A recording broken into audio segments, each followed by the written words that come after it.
Some stories break you slowly, and then some stories break you at once. Stories where every page feels heavier than the last, where every moment leaves a mark on you, and it's going to hurt for a long time. And regardless of how the story ends, it leaves you feeling empty but concluded.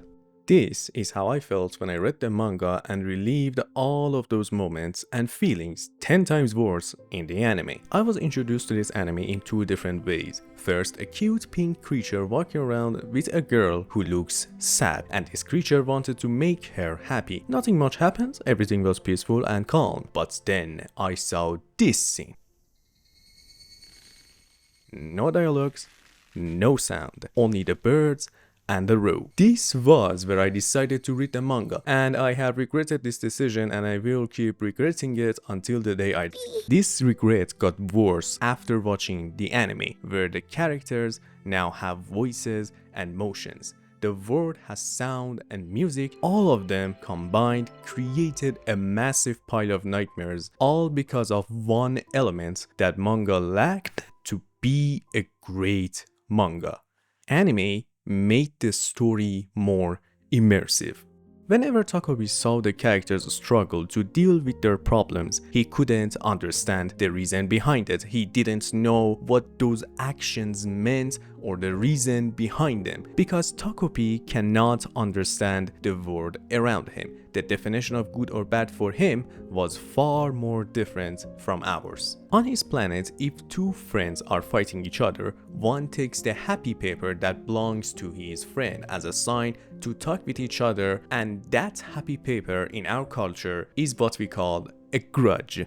By making Takopi like this, we no longer have to feel what the main character felt in that moment. We can think for ourselves. Takopi's entire character symbolizes the mind of a child who can't think but rather imitates others' actions, because the child believes that this is the way, same as the three main characters we followed. In conclusion, Takopi is a child with no morality, or in more accurate, perspective, which shapes the reader's perspective, giving them an understanding of the world and its people, but from the eyes of the character. And because of it, we sympathize or judge events based on how the character explains them, how they process it. Let me break it down by making an example from Frieren. In the first episode, we saw Frieren's feelings for Himmel after he passed away from old age. She experienced grief and regret,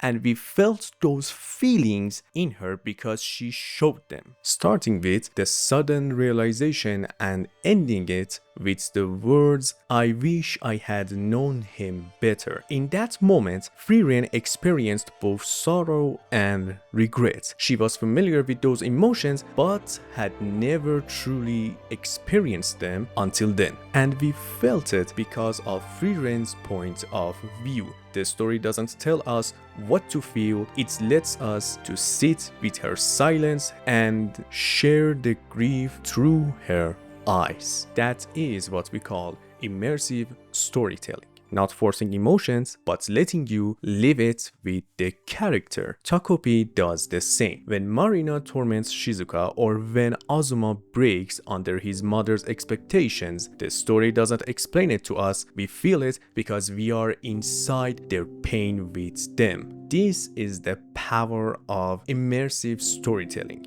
By making us feel for ourselves. In this method, the story has more impact than before. Throughout the story, we felt every emotion we could feel, regardless of how they made us feel in that moment. We witnessed how our characters act in different situations. In this part, we are going through each single one of the characters and see how they affected Takopi and us as well. Because in the end, we were Takopi. Starting with Azuma. Azuma's life can be seen as a desperate search for validation from his mother. He believed love was conditional. He had to be perfect, successful at everything, so he cut out everything that could distract him from his goal. No friends, no games, nothing but study. His only focus was reaching a perfect score to finally earn the big prize. Pancakes, golden pancakes, dripping with honey, butter melting on top. But no matter how hard he tried, the result was never enough. His mother would scold him, throw away the pancakes, and compare him to his older brother. This cycle repeated until Azuma's heart filled with jealousy. Jealousy of the brother who barely studied yet always did well, who still had time for friends, who seemed so effortlessly loved by others. Jealousy changed into hate. Unfortunately, the sad part is his brother actually cared for him more than anyone else, but Azuma couldn't see it because the only thing he had eyes on was his mother's validation. The pancakes became more than just simple food. They became his only comfort, his way of justifying the endless pressure and suffering. If he got the pancakes, then it was all worth it.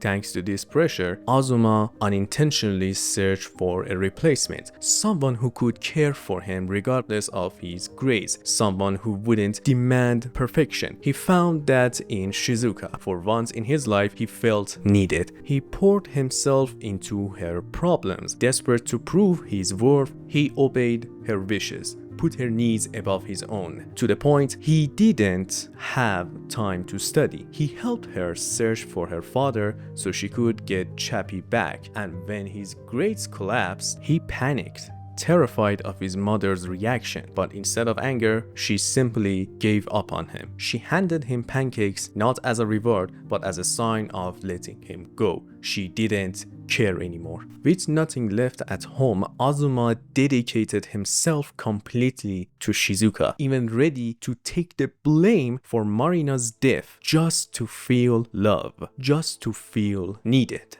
Now, Shizuka's life is nothing but suffering. She feels nothing, keeps everything inside.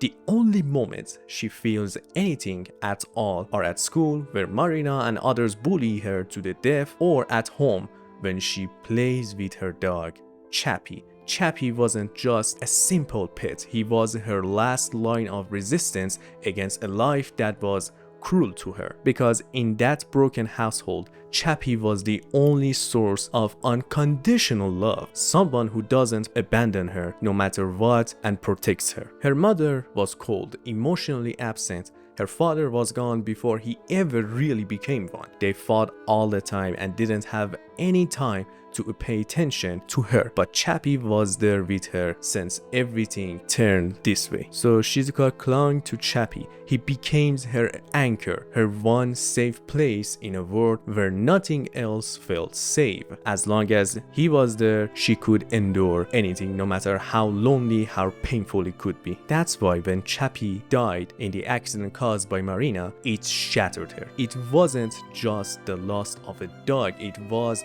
the loss of her only comfort, her only family, the one bond that gave her strength. And from that moment, everything broke. Marina's situation, compared to the other two, is far worse. Like Azuma, she had a mother, but her mother didn't just abuse her emotionally, she abused her physically. In the first and third timeline, Marina carried a scar across her face, given to her by her mother with a shard of broken glass. That scar wasn't just on her skin, it carved itself into her mind, leaving her with a deep fear of glasses. Like Shizuka, she had a father who abandoned her. But unlike Shizuka, Marina once knew what it meant to have a happy, normal family. For a time, everything was peaceful. Her parents loved each other and her home felt safe. And then suddenly, it was gone. Her father betrayed her mother with Shizuka's mother, and the home Marina once knew collapsed into a living hell. The story never explained why, but maybe that's the point. From Marina's perspective as a child, there is no answer to it because she herself does not understand. All she can understand is that her father started looking at another woman, and her mother's love turned into rage, and that rage changed her mentally and broke her on a psychotic level. And so Marina did what children do. She looked for someone to blame. She saw Shizuka as the thief who stole her family's happiness. If Shizuka hadn't existed, maybe her father wouldn't have left. If Shizuka disappeared, maybe her mother would stop hitting her. Maybe, just maybe, she could get her life back. This was her only way to cope, her only way to fight back against the life that she had. This was her way to cope, her only way to fight back against the life that she had. Hurting Shizuka was the illusion of control, the only thing Marina thought could possibly do to take back her life. All three of them are the victims of their toxic family and the environments they live in,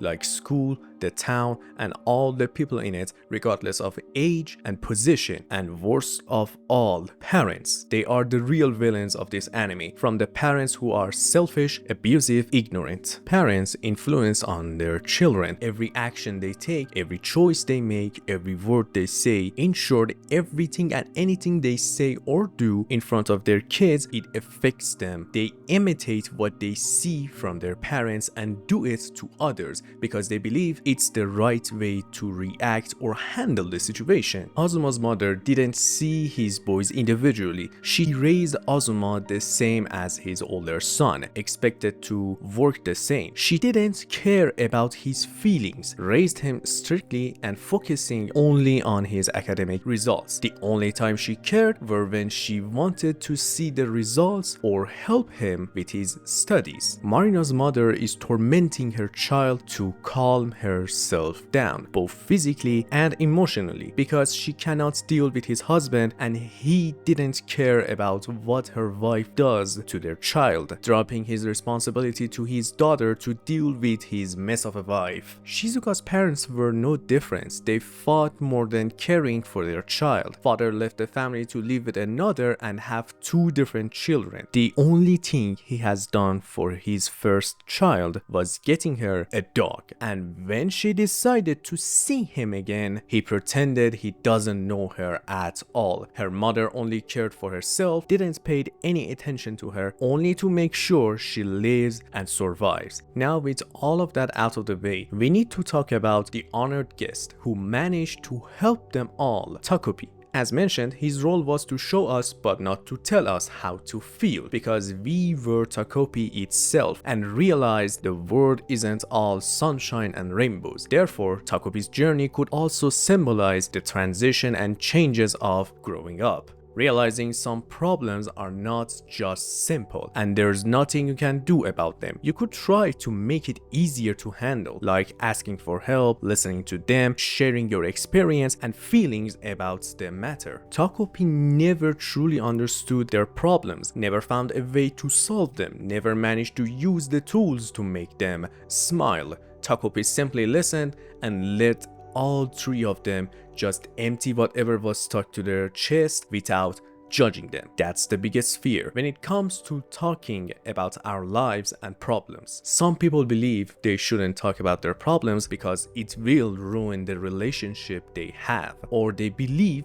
compared to others their pain is nothing and shouldn't be discussed because those problems aren't big enough or important enough. And the reality is, no matter how small or big those problems are, our problems must be solved. Or if it is something that there is nothing we can do about them, we should at least discuss them and move forward. We should open up and greet the world with open arms and accept it for all the bad and good of it. And we have three great examples of this situation. In the third timeline, Azuma finally fought with his brother, the same way we saw in the second timeline. And because of it, he finally talked things through with his brother, and by sharing it with his friends and classmates, he finally made new friends and no longer were alone and jealous of his brother. His issues with his mother still exists, but now he has a brother and friends to share them and talk about them. Shizuka and Marina also talked to each other and went through each other's problems. They became friends and Shizuka still had as Chappie. Takopi's Original Sin was not just a story about 3 children, it was a series of messages to everyone. But I'm only here to tell you the one that belongs to everyone. Life is full of difficult problems, some of them which can be solved with effort and trying, but others cannot be solved by any method or solution. The best thing that can be done is to accept them with open arms and find a way to move